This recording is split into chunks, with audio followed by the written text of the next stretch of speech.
The morning air inside the Manhattan Federal Courthouse carried the weight of inevitability.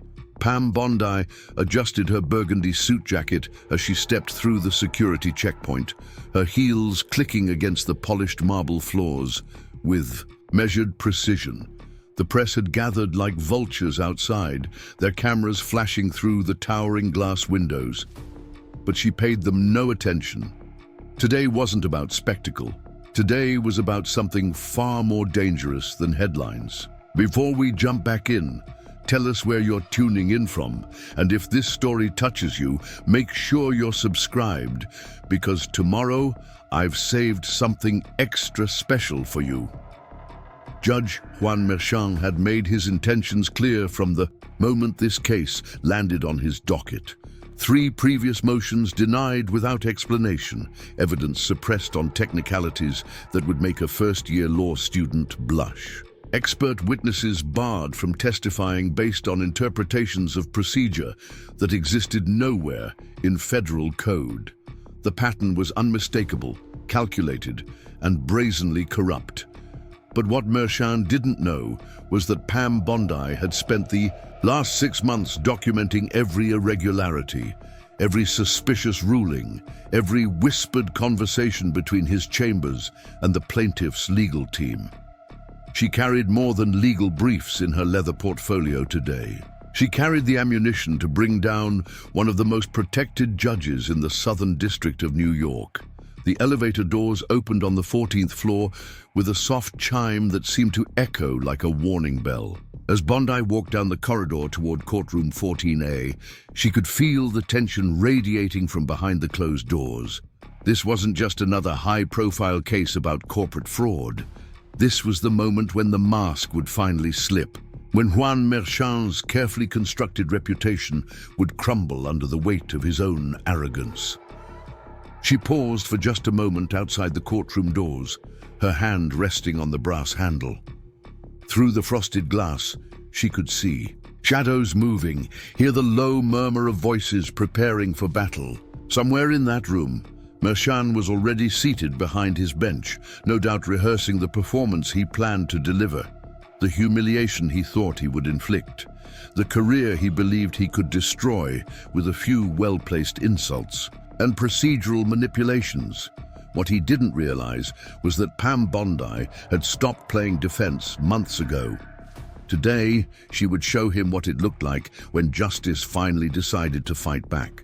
The courtroom doors swung open with a weight that seemed to announce the gravity of what was about to unfold.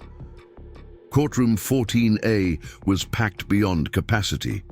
Every seat filled with reporters, legal observers, and curious spectators who had somehow managed to secure passes to what many were calling the trial of the decade. The air hummed with anticipation and the quiet rustle of notebooks being opened, recording devices being tested, and phones being silenced. Pam Bondi entered with the same measured stride she had carried through the corridor, her burgundy suit, a stark contrast to the sea of black and navy that filled the gallery. She moved toward the defense table without acknowledging the whispers that followed her path, without registering the camera lenses that tracked her every step. Her focus was singular, absolute. She had work to do. At the prosecution table, District Attorney Michael Romano sat surrounded by a small army of assistants, paralegals, and investigators. His confidence was palpable, radiating from his relaxed posture and the casual way he flipped through his notes. Romano had good reason to be confident. Judge Juan Merchant had been nothing if not accommodating to the prosecution's requests over the past several months. Motions granted with suspicious speed, objections sustained before they were fully articulated, evidence admitted without the scrutiny typically required in federal court. The relationship between Romano and Merchant wasn't just professional courtesy. It was something darker, more calculated. Bondi had spent countless hours tracing the connections, following the money, documenting the pattern of favors that flowed between the prosecutor's office and certain judicial chambers. What she had discovered would have been shocking if it weren't so predictable. Power, after all, had its own gravitational pull. The gallery behind the bar was a microcosm of New York's legal elite. Senior partners from white shoe firms occupied the front rows, their expressions ranging from interested to concerned. This case had implications far beyond the specific charges being prosecuted. If the allegations against her client were proven false, if the evidence she planned to present today gained traction, it would send shockwaves through the entire system. Careers would end. Reputations would be destroyed. The comfortable arrangements that had governed this courthouse for decades would crumble. Rebecca Martinez, a court reporter for the New York Legal Tribune, sat 3 rows back with her laptop balanced on her knees and her phone recording everything within range. She had covered hundreds of trials in her 15-year career, but something about today felt different. The tension wasn't just anticipation, it was the electric charge that preceded a storm. She adjusted her glasses and opened a fresh document on her screen, her fingers already hovering over the keys. Near the back of the courtroom, Special Agent David Chen of the FBI's Public Corruption Unit sat quietly in an unremarkable gray suit. His presence wasn't officially acknowledged on any court documents, but his attendance wasn't coincidental.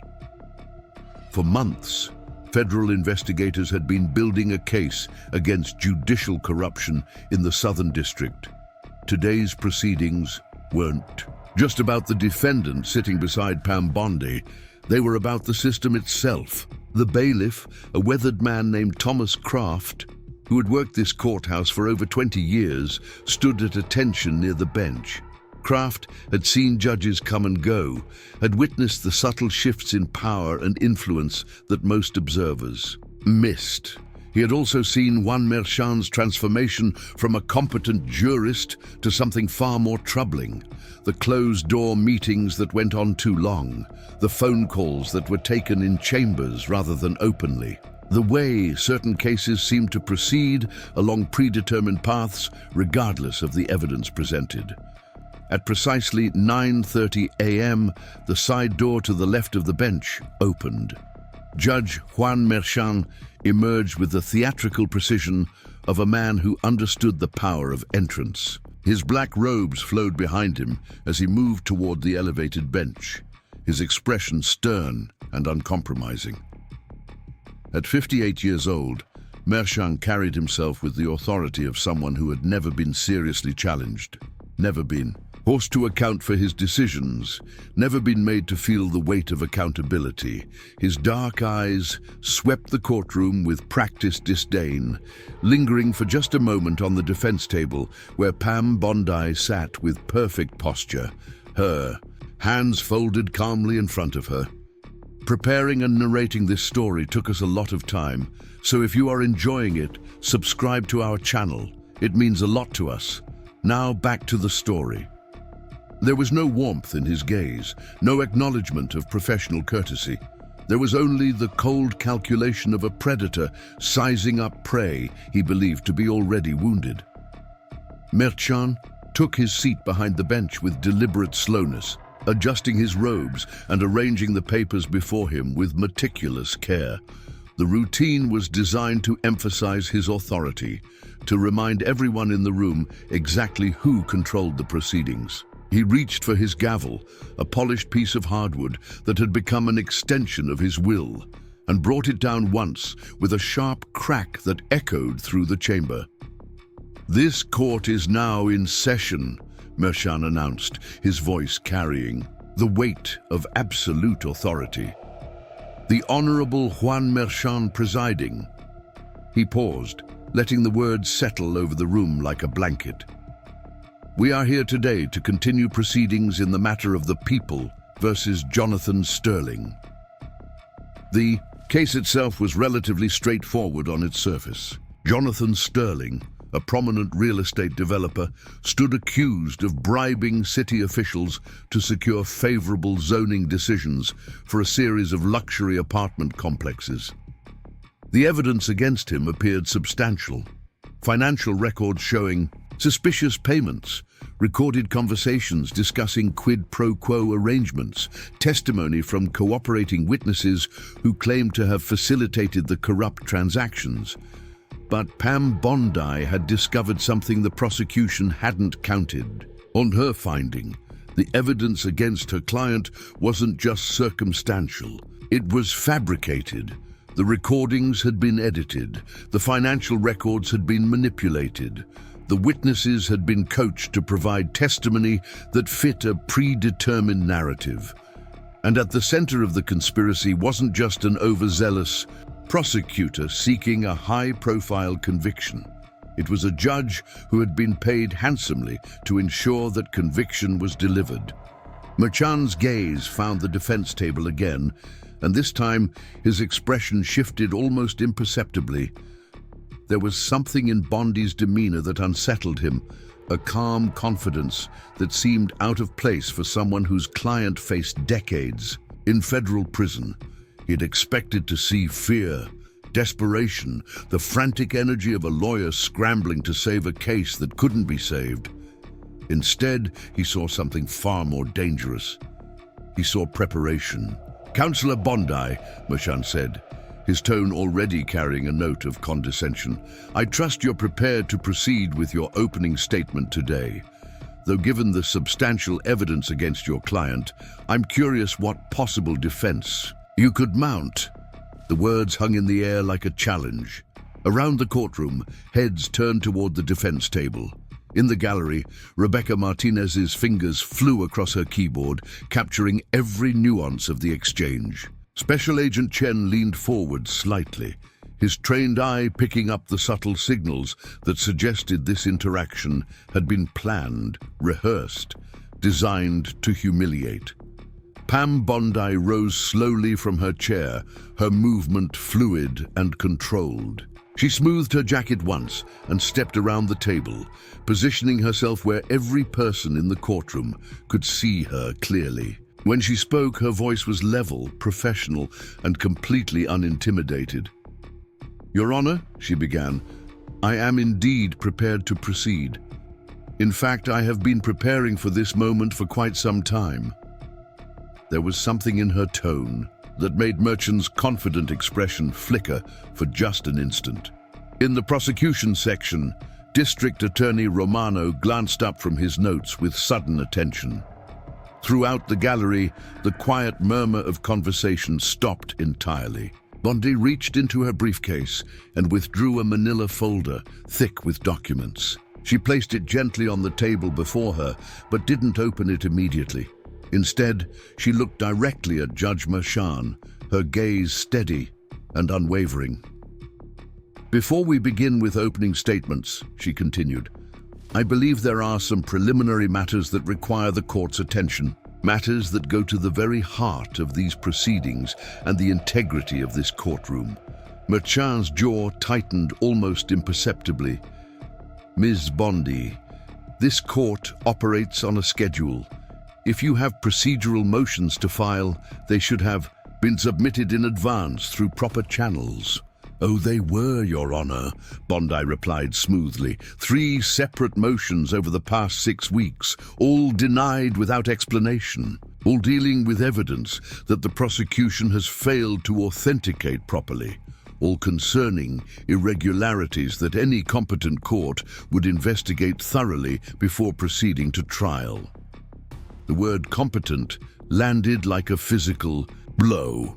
In the gallery, several lawyers exchanged glances. Rebecca Martinez highlighted the word in her notes. Special Agent Chen made a subtle notation in the small pad he kept in his jacket pocket. Merchan's face darkened. "Counselor, I would advise you to be very careful about the tone you take in my courtroom. Your motions were reviewed and found to be without merit. The fact that you disagree with this court's rulings does not give you license to question its competence." "I'm not questioning your competence, Your Honor," Bondi said, her voice remaining perfectly calm. "I'm questioning your objectivity. There's a significant difference.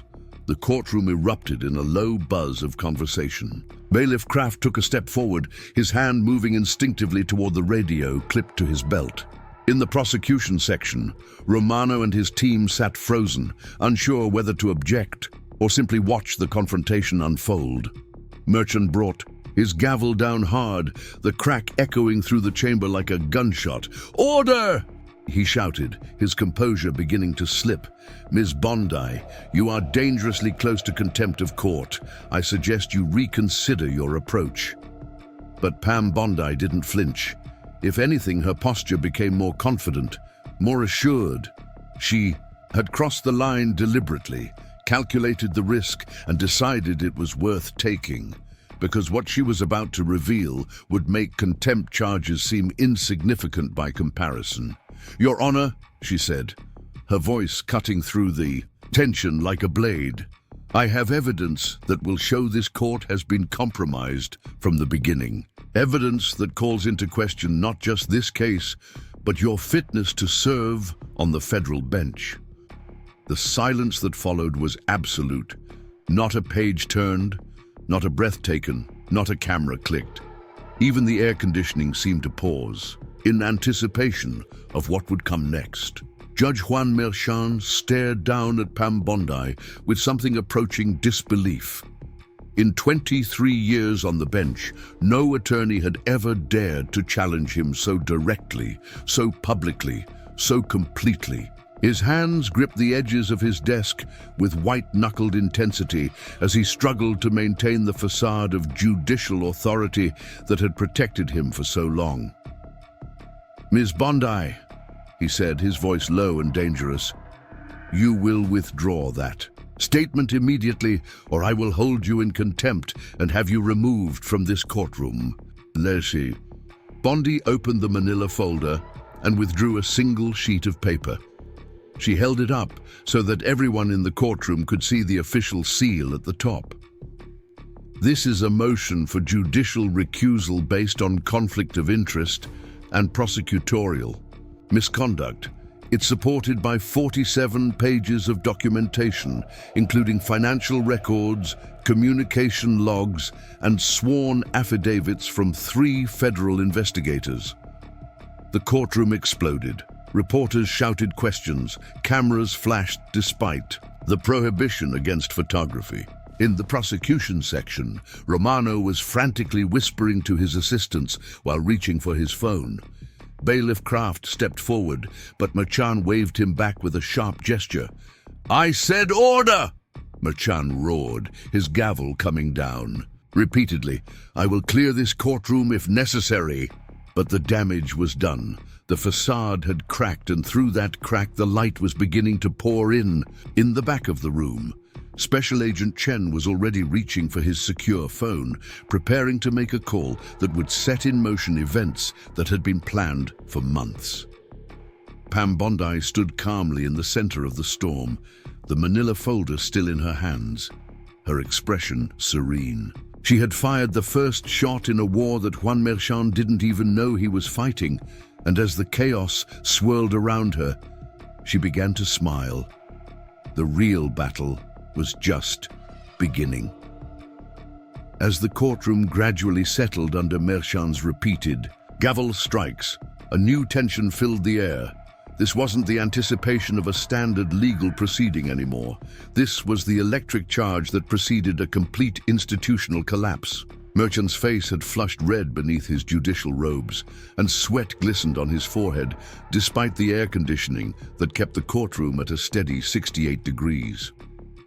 "Ms. Bondi," Merchant said, his voice strained but attempting to regain its authoritative tone, "you will submit your motion through proper channels. This grandstanding has no place in a federal courtroom." "Grandstanding," Bondi repeated, her eyebrows rising slightly. "Your Honor, I'm simply following the protocols outlined in the Federal Rules of Criminal Procedure when presenting evidence of judicial misconduct. Section 455 requires immediate disclosure when a judge's impartiality might reasonably be questioned." She opened the folder again and withdrew another document, this one bearing the letterhead of the FBI's financial Crimes Unit. This report documents 17 separate wire transfers totaling $8 million, all traced to an offshore account registered under the name Merchant Holdings, LLC. The transfers originated from Coastal Development Group, the primary competitor of my client's real estate firm. The silence in the courtroom was deafening. Rebecca Martinez's laptop keyboard had gone quiet for the first time all morning. Even the court stenographer had paused, her fingers hovering over her machine as if unsure whether to continue recording what was being said. Merchant's complexion had gone from red to pale in the span of seconds. His hands, which had been gripping the bench, now trembled slightly as he reached for the water glass beside his gavel. These are serious allegations, Ms. Bondi. Allegations that require substantiation before they can be presented in open court. I agree completely, Bondi replied smoothly. That's why I've spent the last 8 months working with federal investigators to authenticate every piece of evidence before bringing it to your attention today. At the prosecution table, District Attorney Romano finally found his voice. Your Honor, I object to this entire proceeding. Defense counsel is clearly attempting to derail this trial with unsubstantiated conspiracy theories. Bondi turned toward Romano with the calm confidence of someone who had been waiting for exactly this moment. Mr. Romano, since you've chosen to involve yourself in this discussion, perhaps you'd like to explain your role in the evidence tampering that's been documented by the FBI's Forensic Analysis Unit. Romano's face went white. Behind him, his assistants exchanged panicked glances, and one of them began frantically gathering papers as if preparing to leave. In the gallery, the murmur of conversation started again, this time with the intensity of people who realized they were witnessing something unprecedented. That's enough, Merchant shouted, bringing his gavel down so hard that the sound echoed through the courtroom like a thunderclap. Ms. Bondi, you are in contempt of court. Bailiff, remove counsel from my courtroom immediately. Bailiff Kraft stepped forward, but his movement was hesitant, uncertain. In his 20 years of courthouse service, he had never seen a situation quite like this. The protocol was clear, but something about the confidence in Bondi's demeanor, the specific nature of her allegations, and the way Romano and his team were reacting suggested that removing her might not be the wisest course of action. Your Honor, Kraft said carefully, perhaps we should allow defense counsel to present her evidence formally before taking any punitive measures. I don't need advice from a bailiff on how to run my courtroom, Merchant snapped, his composure completely shattered now. I said remove her, but Pam Bondi hadn't moved. Instead, she reached into her briefcase once more and withdrew a sealed envelope bearing the official seal of the Department of Justice. She held it up where everyone in the courtroom could see it. Before anyone is removed from anywhere, she said, her voice carrying clearly through the chamber, perhaps the court would like to review this federal warrant authorizing the seizure of all financial records related to this case, all communications between judicial chambers and the prosecution, and all evidence currently in the custody of this court. The envelope seemed to hang in the air like a sword over Merchant's head. Around the courtroom, people leaned forward in their seats, straining to hear every word. Rebecca Martinez had her phone out now, live streaming the proceedings to her news outlets' social media accounts. In the back row, Special Agent Chen had closed his notepad and was watching the scene unfold with the focused attention of someone who knew exactly what was coming next. Merchant stared at the envelope as if it might explode at any moment. His breathing had become shallow, and the hand that held his gavel was shaking visibly now. You can't just produce federal warrants in the middle of a trial proceeding. Actually, Your Honor, I can when those warrants are part of an ongoing federal investigation into corruption in this courthouse, Bondi replied. An investigation that has been building a case against you for the better part of a year." The words hit Merchan like physical blows. He gripped the bench so hard that his knuckles went white, and for a moment it seemed as if he might actually collapse. Romano had stopped pretending to organize his papers and was staring openly at Bondi with something approaching terror. "This is impossible," Merchan whispered, though his words carried clearly in the absolute silence of the courtroom. "I've been careful, every precaution except one," Bondi said, stepping closer to the bench. "You assumed that everyone was as corrupt as you are. You assumed that when federal investigators came asking questions, they would be satisfied with surface answers and procedural deflections. You never considered that someone might actually care enough about justice to dig deeper." She opened the envelope and withdrew a document that made Merchan's face go completely white. "This is a transcript of a recorded conversation between you and Vincent Castellano, the CEO of Coastal Development Group. In it, you discuss specific strategies for ensuring my client's conviction, including the suppression of exculpatory evidence and the coaching of prosecution witnesses." The courtroom erupted again, but this time the noise was different. This wasn't the excited chatter of spectators watching an unexpected drama unfold. This was the sound of an institution cracking at its foundation, of trust being shattered in real time, of people realizing that everything they thought they knew about their legal system was wrong. Merchan tried to speak, but only a strangled sound came out. His authority, carefully constructed over more than 2 decades, was disintegrating before his eyes. The robe that had protected him, the bench that had elevated him, the title that had shielded him, all of it was crumbling under the weight of documented evidence. Romano stood abruptly, knocking over his chair in the process.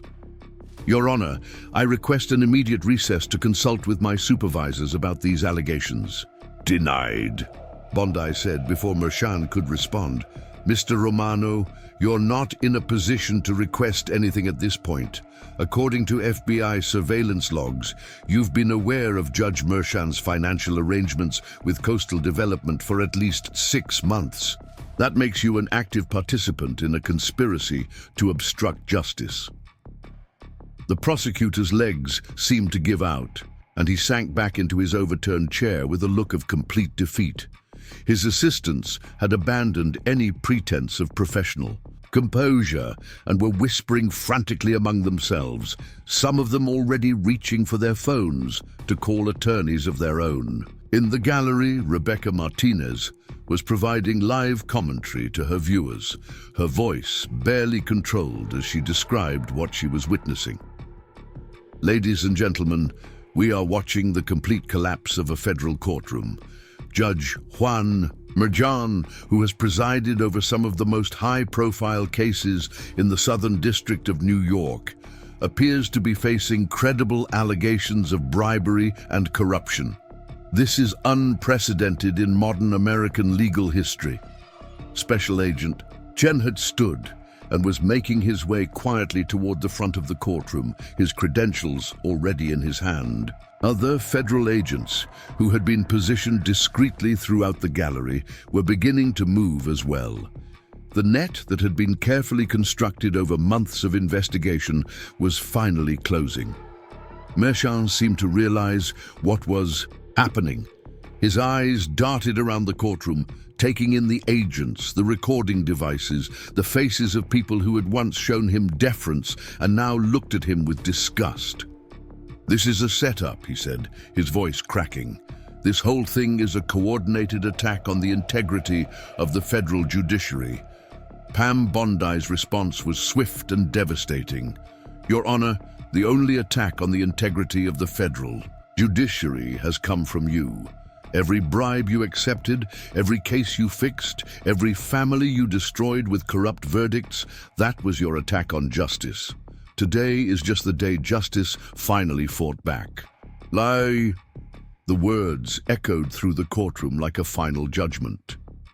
Merchant's hand went to his throat as if he couldn't breathe, and his gavel slipped from his grasp, clattering to the floor behind the bench with a hollow sound that seemed to symbolize the end of his authority. Agent Chen had reached the front of the courtroom now, and his voice carried the calm professionalism of law enforcement when it finally moves to make an arrest. "Judge Merchant, I'm Special Agent David Chen with the FBI's Public Corruption Unit. We need to speak with you immediately regarding the federal investigation into bribery and obstruction of justice in this courthouse." The transformation was complete. The man who had entered the courtroom that morning with absolute authority was now facing the same system he had corrupted, and that system was no longer protecting him. The hunter had become the hunted, and there was nowhere left to run. Pam Bondi remained standing in the center of the courtroom, surrounded by the chaos she had unleashed, but her expression was serene. She had done more than defend her client. Today, she had exposed a cancer that had been eating away at the foundation of justice itself, and she had done it with nothing more than the truth and the courage to speak it when everyone else had chosen silence. The real trial was just beginning. But this time, Juan Merchant would be in the defendant's chair. The tension in courtroom 14A had shifted from anticipation to something far more dangerous. The air itself seemed charged with electricity as specials. Agent Chen approached the bench where Judge Juan Merchant sat frozen, his face a mask of disbelief and growing panic. Around the courtroom, the carefully maintained facade of legal decorum was crumbling in real time. Pam Bondi remained standing at the center of the well, her burgundy suit a beacon of calm authority in the chaos that surrounded her. She held the federal warrant in one hand and a thick manila envelope in the other, both weapons in a war that most people in the room were only now beginning to understand had been raging for months. "Agent Chen," Bondi said, her voice cutting through the murmur of confused conversation that filled the gallery. "Before you proceed with your official business, I believe the court and everyone present deserves to understand the full scope of what we've uncovered." Merchant found his voice, though it came out as little more than a croak. "Ms. Bondi, this court will not be turned into a circus for your political ambitions. Whatever you think you've discovered, it should be presented through proper channels, not as some theatrical performance." The word theatrical seemed to hang in the air like an accusation, but it was Merchant himself who looked like he was performing now. His hands shook as he reached for his water glass, and sweat had begun to stain the collar of his judicial robes. The mask of authority that had protected him for so long was slipping, revealing the frightened, corrupt man beneath. Bondi opened the manila envelope and withdrew a photograph, holding it up so that the gallery could see it clearly. The image showed Merchant in civilian clothes, sitting across from a well-dressed man at what appeared to be an expensive restaurant. Between them on the table was a briefcase, and money was clearly visible changing hands. "This photograph was taken 6 weeks ago at Le Bernardin," Bondi announced. "The man sitting across from Judge Merchant is Vincent Castellano, CEO of Coastal Development Group. The briefcase contained $300,000 in cash, payment for ensuring that certain evidence in my client's case would be ruled inadmissible." The courtroom erupted. Reporters who had been struggling to maintain professional composure began shouting questions. Camera phones appeared despite the prohibition against recording, and Bailiff Kraft found himself overwhelmed as he tried to maintain order. In a room that was rapidly spinning out of control, District Attorney Romano, who had been sitting in stunned silence at the prosecution table, suddenly stood and pointed an accusatory finger at Bondi. "This is entrapment. These photographs could be fabricated, doctored, taken out of context. You can't just ambush a sitting federal judge with allegations like this." Bondi turned toward Romano with the calm precision of a surgeon making an incision. "Mr. Romano, Since you seem so concerned about the authenticity of evidence, perhaps you'd like to explain why you've been submitting falsified financial documents to this court for the past 3 months. She reached into her briefcase and withdrew another folder, this one bearing the seal of the Treasury Department's Financial Crimes Unit. These are forensic analyses of every piece of financial evidence submitted by the prosecution. The metadata shows that key documents were created weeks after they were supposedly obtained from my client's business records. The digital signatures have been forged, and the bank records have been altered to support charges that you knew were false. Romano's face went from flushed to pale in the span of seconds. Behind him, his assistants were frantically whispering among themselves, and one of them had begun quietly gathering papers as if preparing to flee the courtroom entirely. "That's impossible," Romano stammered. "We obtained those documents through proper legal channels. The defense is obviously trying to discredit legitimate evidence with conspiracy theories." Bondi smiled, and there was something predatory in the expression. "Mr. Romano, the Treasury Department has security footage of you personally delivering falsified documents to Judge Merchant's chambers. The timestamp shows this occurred 3 days before those same documents were officially submitted as evidence. Would you like to explain what legitimate purpose that meeting served?" The silence that followed was absolute. Even the air conditioning seemed to pause as the full weight of the allegation settled over the room. Romano opened and closed his mouth several times, but no sound came out. At the defense table, Jonathan Sterling, who had been silent throughout the proceedings, leaned forward with wide eyes as he began to understand that his case had become secondary to something much larger. Special Agent Chen stepped forward, his credentials clearly visible as he addressed the court. "Your Honor, I'm here as part of a joint task force investigating corruption in federal courts throughout the Southern District. We have been monitoring communications between judicial chambers and various outside parties for the past 14 months. Merchant tried to interrupt, but his voice cracked. "Agent Chen, this court does not recognize the authority of the FBI to disrupt ongoing proceedings without proper notification." "Actually, Your Honor, we did provide proper notification," Chen replied calmly. He reached into his jacket and withdrew a legal document.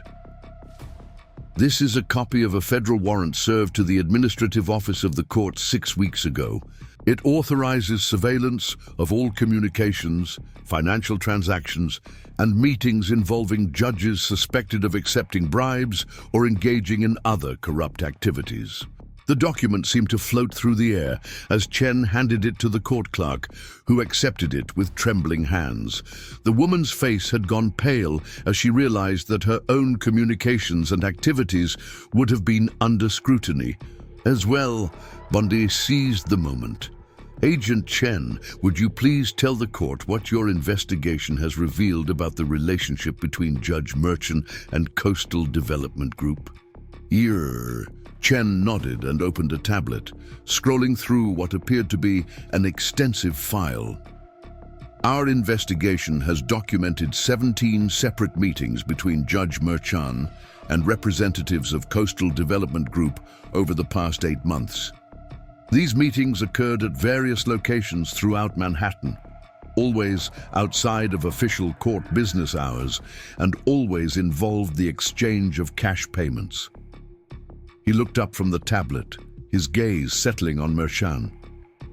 "The total amount of bribes documented by our surveillance operation exceeds $2 million. In exchange for these payments, Judge Merchant agreed to manipulate court proceedings to ensure the conviction of Jonathan Sterling, whose real estate developments directly competed with Coastal's projects in 3 key Manhattan neighborhoods. The numbers hit the courtroom like physical blows. In the gallery, Rebecca Martinez was typing furiously, trying to capture every detail of what was unfolding. Her live stream had gained thousands of viewers as word spread across social media. that a federal judge was being exposed for corruption in real time. Merchant finally found his voice, though it came out as a desperate rasp. This is all circumstantial. Meetings and photographs don't prove anything. People have dinner together. They conduct business. His words trailed off as Bondi reached into her briefcase once more and withdrew a small digital recorder.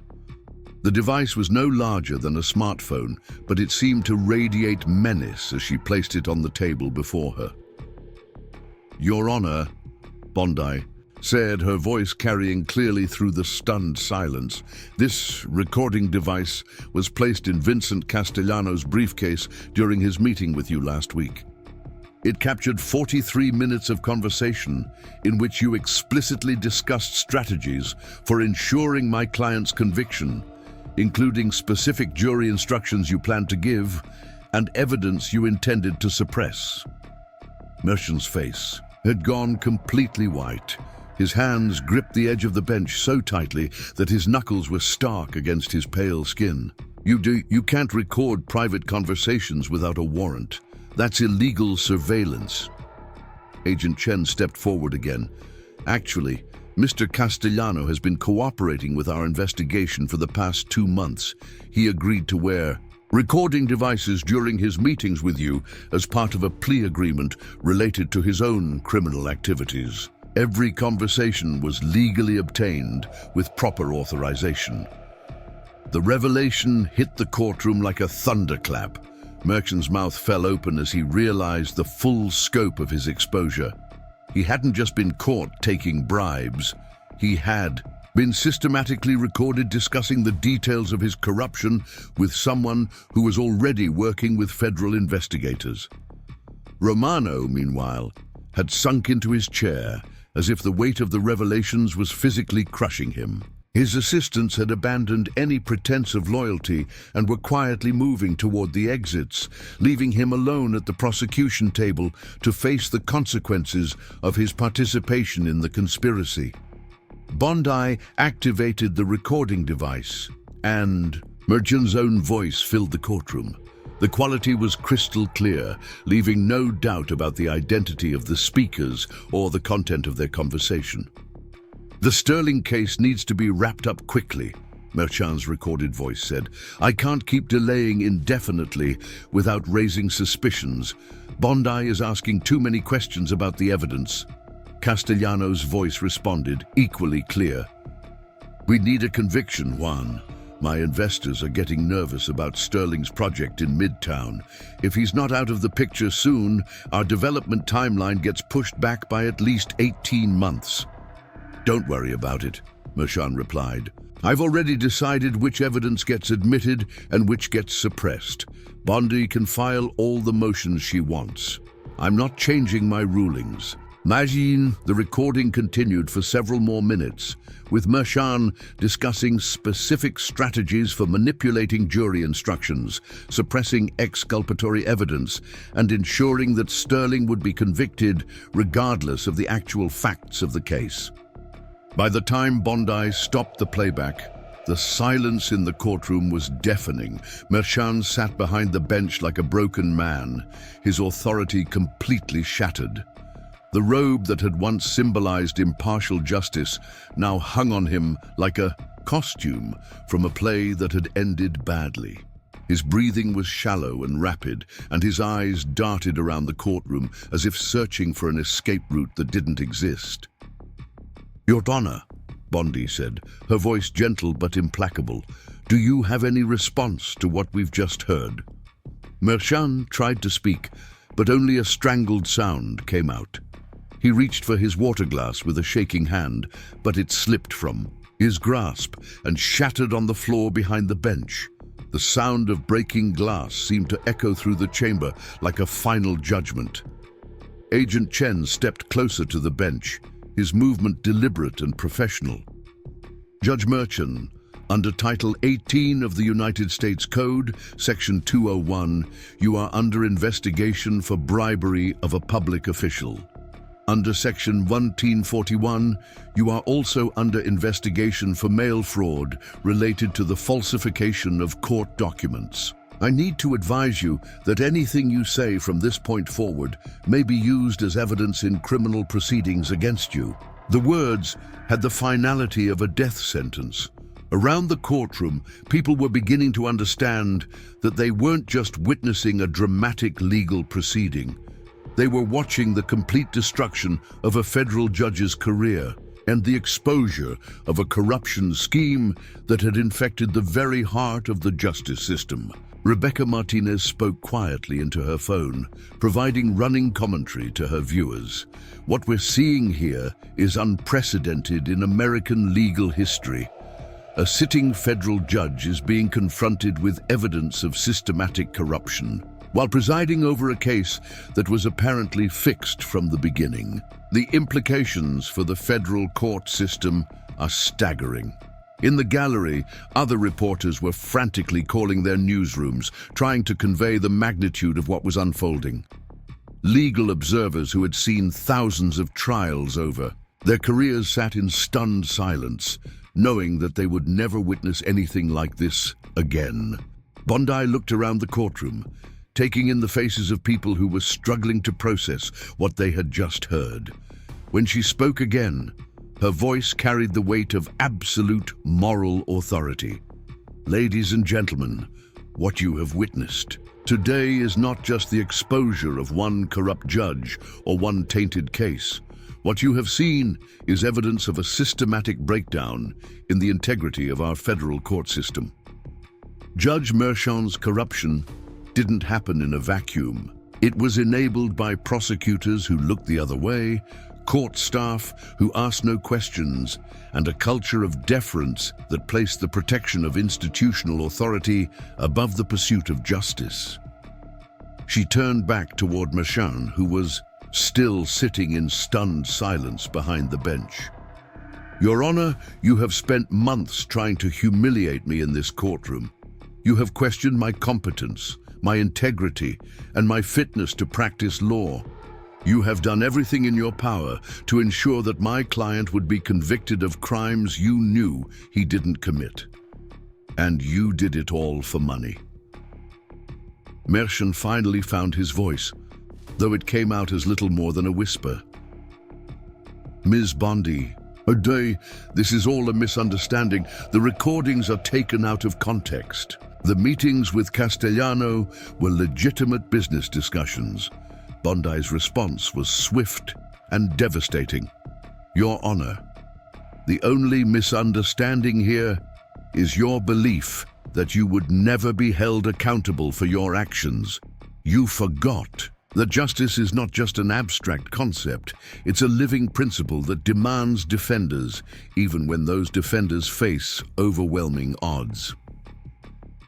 She reached into her briefcase one final time and withdrew a document bearing the seal of the Attorney General of the United States. This is a formal request for your immediate recusal from all pending cases and your suspension from the federal bench pending the outcome of criminal proceedings against you.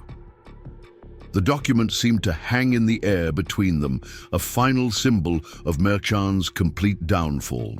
Around the courtroom, people leaned forward in their seats, straining to catch every word of what might be the final exchange between a corrupt judge and the attorney who had brought him down.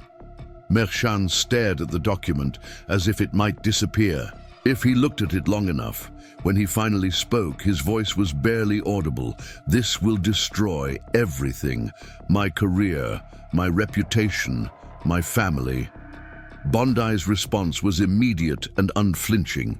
Your Honor, you destroyed all of those things the moment you decided that justice was for sale.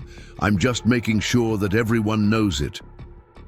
The words echoed through the courtroom like a final verdict.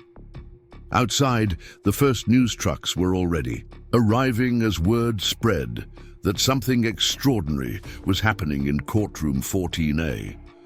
Inside, the carefully constructed world of federal justice was crumbling, one revelation at a time. Agent Chen approached the bench, with handcuffs visible on his belt, and the transformation was complete. The man who had entered the courtroom that morning with absolute authority was now facing the same system he had corrupted, and that system was no longer protecting him. Pam Bondi stood in the center of it all, surrounded by the chaos she had unleashed, but completely calm in the eye of the storm. She had done more than expose corruption today. She had shown that the truth, when spoken with enough courage and backed by enough evidence, could bring down even the most protected institutions. The real reckoning was just beginning, but the first battle had been won. Justice, after months of being denied, was finally fighting back. The silence that followed. Pam Bondi's final declaration stretched across Courtroom 14A like a shroud. Judge Juan sat motionless behind the bench, his judicial robes now appearing less like symbols of authority and more like the costume of a performance that had ended in complete disaster. The weight of his exposed corruption hung in the air so heavily that even the court stenographer had stopped typing, her fingers frozen above the keys as she struggled to process what she had witnessed. Special Agent Chen moved with the practiced efficiency of someone who had executed similar operations before, though never in such a public setting. He approached the bench with 2 additional agents flanking him, their presence transforming the courtroom from a place of legal proceeding into the scene of a federal law enforcement operation. The transformation was subtle but unmistakable, marked by the quiet authority of professionals who no longer needed to maintain the pretense of deference to judicial authority. Merchant's eyes darted frantically around the courtroom, searching for some avenue of escape that no longer existed. His carefully constructed world of protection and privilege was collapsing in real time, and the magnitude of his fall was becoming clear to everyone present. The man who had wielded absolute power over the lives and fates of countless defendants was now experiencing the terror of being completely powerless himself. "Judge Merchan," Agent Chen said, his voice carrying the calm professionalism of federal law enforcement, "I need you to step down from the bench. You are being taken into federal custody pending formal charges related to bribery, conspiracy, and obstruction of justice." The words hit Merchant like physical blows.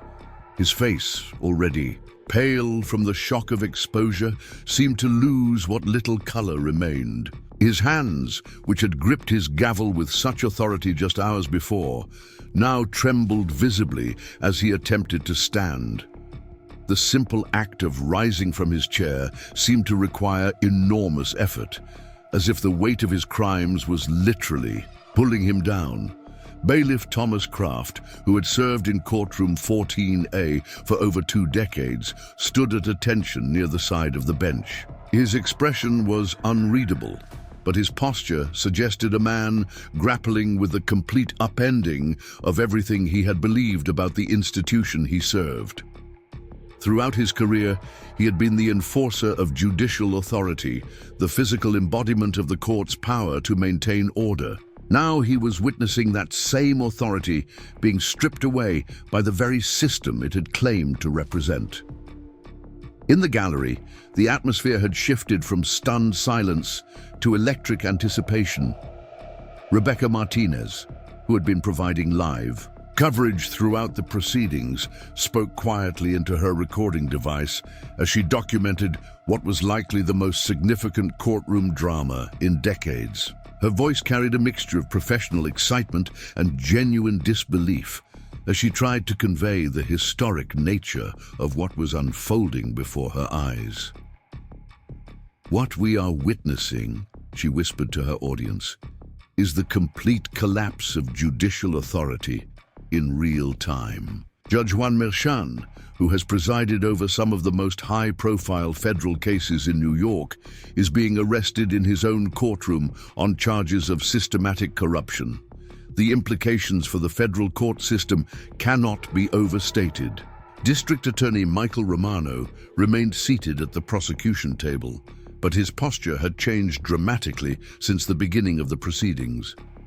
The confident, almost arrogant bearing he had displayed that morning was gone, replaced by the hunched shoulders and downcast eyes of a man who knew his own reckoning was imminent. His assistants had quietly gathered their belongings and moved towards the exits, abandoning their superior to face the consequences of their collective corruption alone. Pam Bondi stood in the center of the courtroom well, still holding the documents that had brought down one of New York's most powerful judges.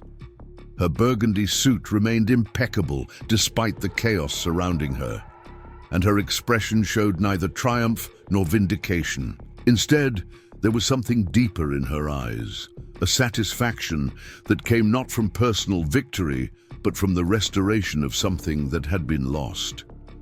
"Agent Chen," Bondi said, her voice cutting through the tension, "before Judge Merchan is removed from this courtroom, I believe the people present deserve to understand the full scope of what his corruption has cost the justice system." Chen nodded, recognizing that the public exposure of Merchan's crimes was as important as his arrest. The courtroom had become more than just the scene of a federal operation. It had become a classroom where the American people could see exactly how their justice system had been perverted by greed and corruption.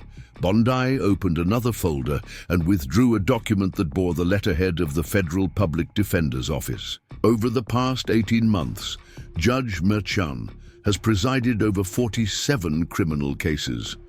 Of those, 31 resulted in convictions that are now under review by federal investigators. The preliminary analysis suggests that at least 23 of those convictions were based on fabricated evidence, coerced testimony, or suppressed exculpatory material. The numbers landed on the courtroom like hammer blows.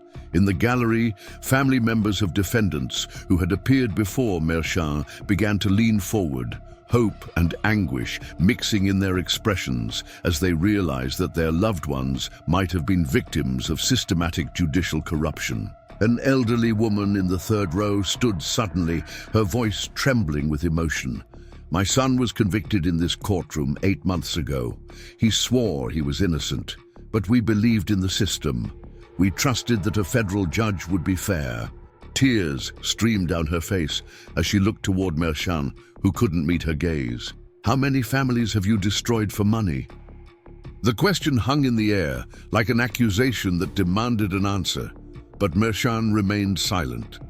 His inability to respond, to offer any explanation or defense for his actions, spoke louder than any confession could have. The moral weight of his crimes was becoming visible in his complete inability to face those he had wronged. Bondi continued, her voice steady but carrying the emotional weight of the revelation. The investigation has also revealed that Judge Merchan's corruption extended beyond individual cases. He participated in a broader conspiracy to manipulate the federal court system in favor of certain corporate interests, specifically targeting cases that involved real estate development, environmental protection, and consumer rights. She turned toward the gallery, addressing not just those present, but the millions of Americans who would eventually learn of these revelations. The corruption we have exposed today represents a fundamental betrayal of the oath every federal judge takes to administer justice fairly and impartially. It represents the transformation of our courts from institutions of justice into instruments of corporate power. Agent Chen stepped closer to Merchan, who had finally managed to stand but appeared unsteady on his feet. "Sir, I need you to remove your judicial robes and come with us. You have the right to remain silent, and I strongly advise you to exercise that right until you can consult with an attorney." The symbolic act of removing his robes seemed to break something inside Merchan. His hands shook as he unfastened the black garment that had been both his armor and his disguise for so many years. Beneath the robes, he looked smaller, older, diminished in a way that went beyond the physical. The transformation from powerful judge to criminal defendant was complete, and everyone in the courtroom could see it happening. As Merchant struggled with the clasps of his robes, Romano finally found his voice. "Agent Chen, I want to cooperate fully with the federal investigation.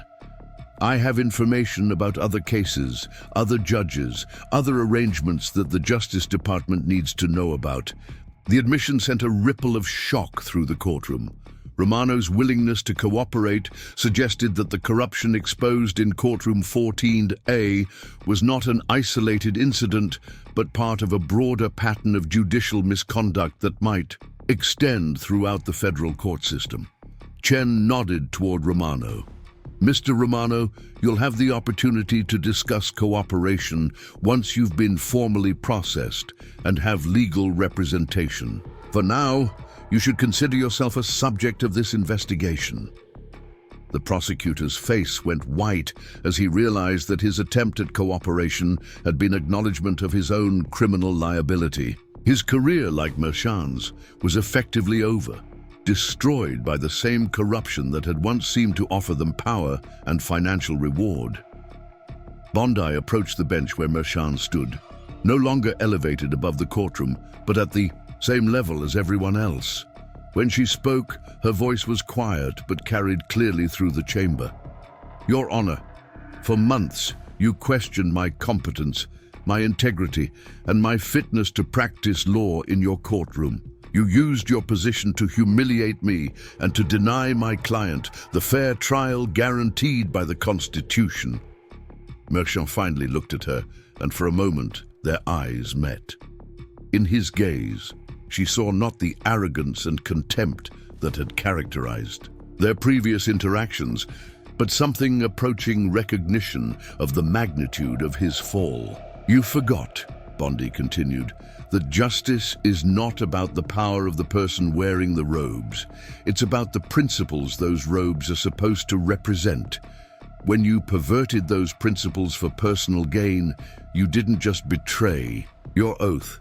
You betrayed every person who ever stood in this courtroom, believing they would receive fair treatment under the law."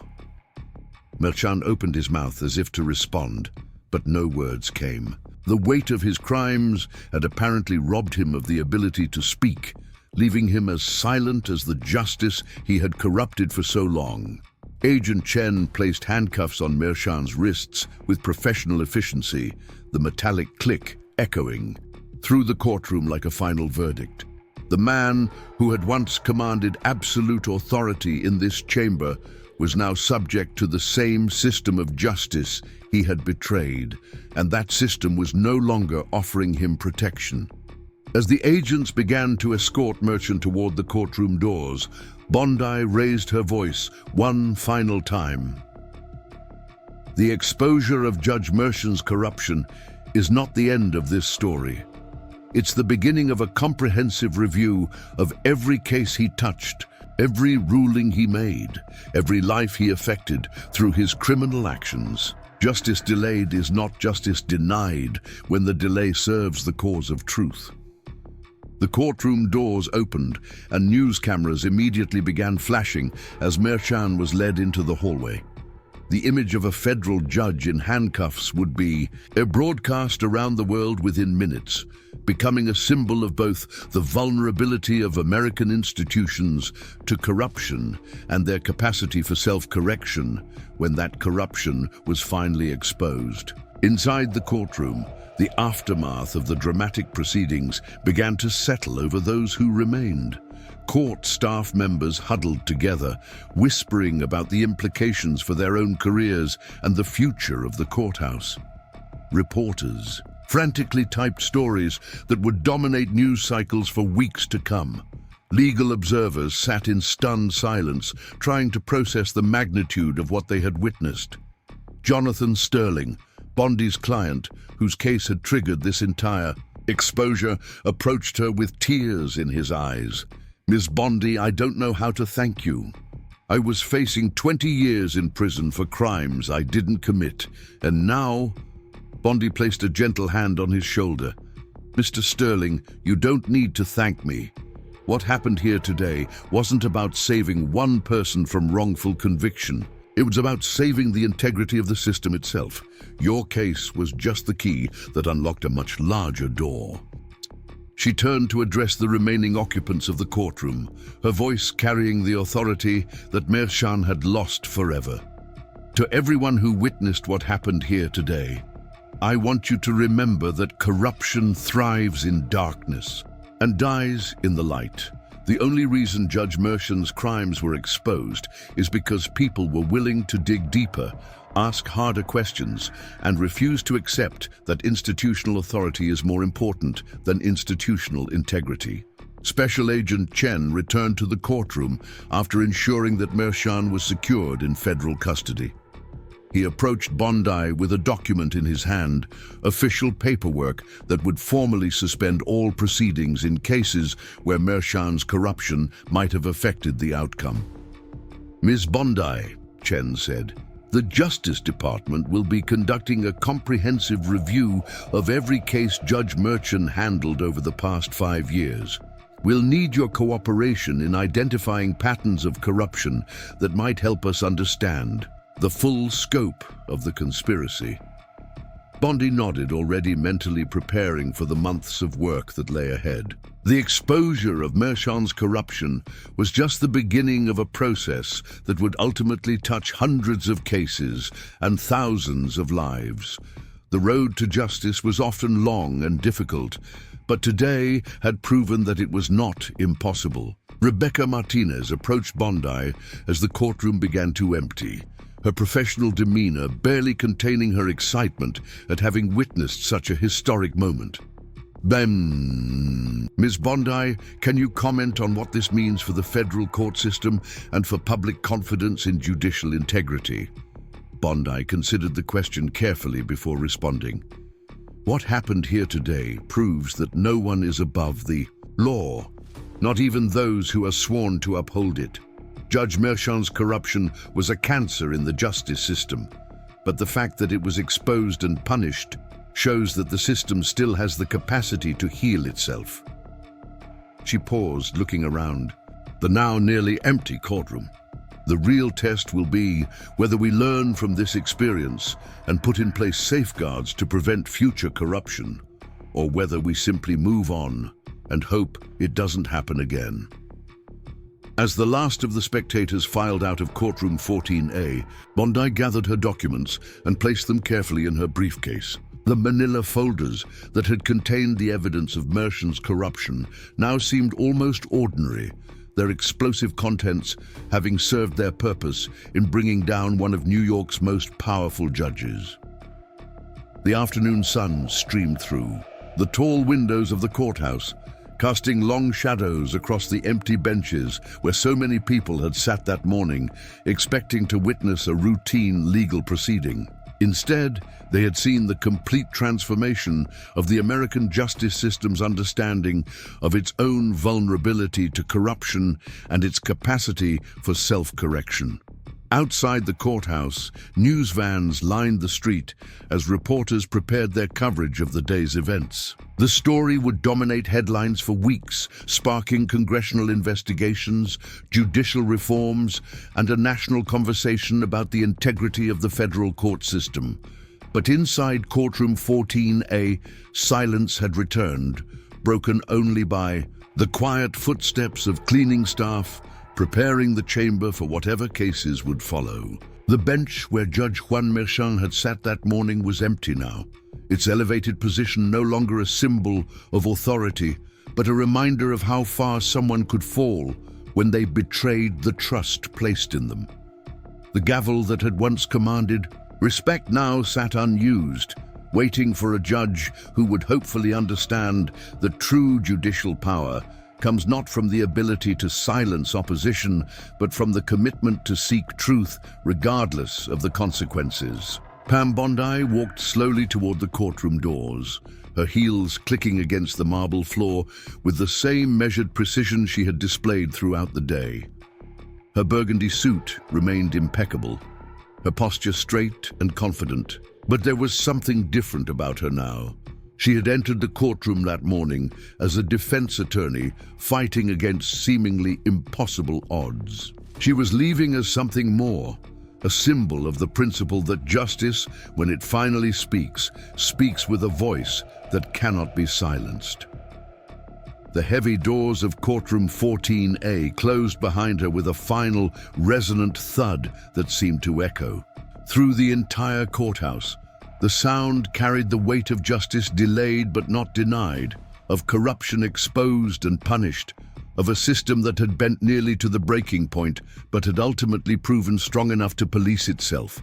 As Bondi walked through the courthouse corridors toward the exit, she passed other courtrooms where routine proceedings continued, where judges and attorneys and defendants played out the daily drama of American justice. Most of those proceedings would be fair and honest, conducted by people who understood the sacred nature of their roles in maintaining the rule of law.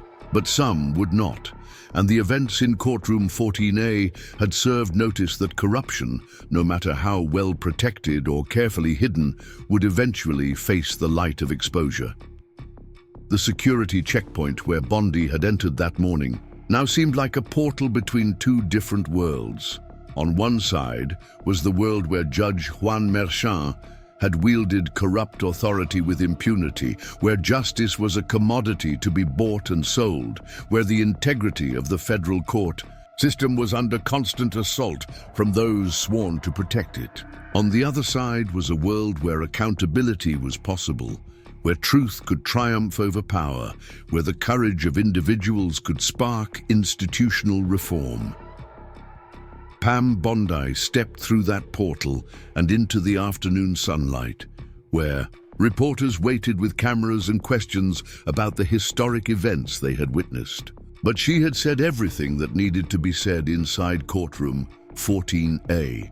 The real work of justice would continue in federal offices and congressional hearing rooms, in the careful review of tainted cases and the painstaking reconstruction of a system that had been damaged but not destroyed.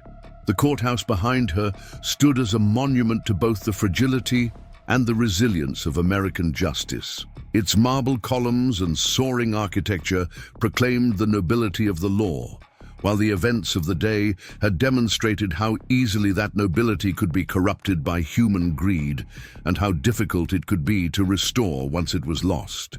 But the building would endure, as would the principles it represented, because people like Pam Bondi were willing to fight for those principles even when the fight seemed hopeless.